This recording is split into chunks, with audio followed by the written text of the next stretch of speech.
Здорово, Павел. Ну что, лучше? Как дела? Хочешь игрушку? Сегодня принимал лекарство? Капельницы ставили тебе? Молодец. Не плакал? Молодец. Вот за это мы тебе дали машинку. У Исмаила Бугучева диабет. В отделении эндокринологии он проходит лечение уже 3 недели. Сегодня его больничные будни скрасили гости с подарками. Попал Исмаил в больницу после тяжелого отравления. Еще 2 дня назад он был в реанимации. Сейчас понемногу набирается сил. Теперь у него есть свой маленький автопарк. Процедуры капельницы и ток и УЗИ. Еще много процедур, да. Хочешь, там ставки здесь? Ага. Долго тебе еще лечиться, Исмаил?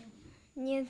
Игрушки, наборы для творчества, раскраски, головоломки и конструкторы. Более 200 презентов в награду за проявленную смелость. Сегодня каждый из ребят, проходящих лечение в детской клинической больнице, может выбрать себе подарок по душе. Им ежедневно приходится преодолевать страх и боль во время медицинских процедур. А лечение – это не только про процедуры, но и о положительных эмоциях и позитивном настрое, который тоже исцеляет. Только сегодня поступила в больницу, мне очень было плохо. И ни с того ни с сего нам сообщили, что вы пришли подарить нам подарки. Нам очень приятно, что мы сами выбирали подарки.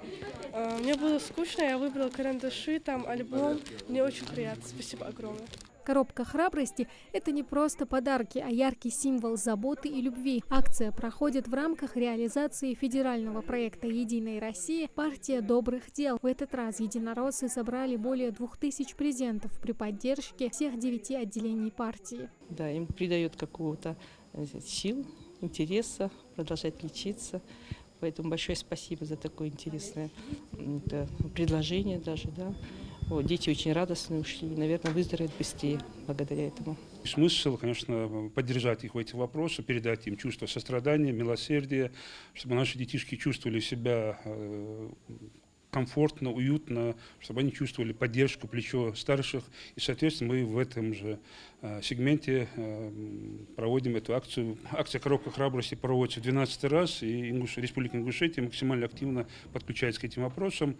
Также отмечу, что внимание Института семьи, материнства и детства находится в векторе политики главы региона Махмуда Алиева Максимовича Калиматова, члена Высшего совета партии «Единая Россия». И, соответственно, все эти инициативы главы государства, главы республики мы стараемся внедрить в нашу жизнь. Коробка храбрости расширяет географию. Следующую такую акцию единороссы планируют провести в Республиканском детском реабилитационном центре. Тамара Хашагульгова, Мухаммад Яндиев, Магаз 24.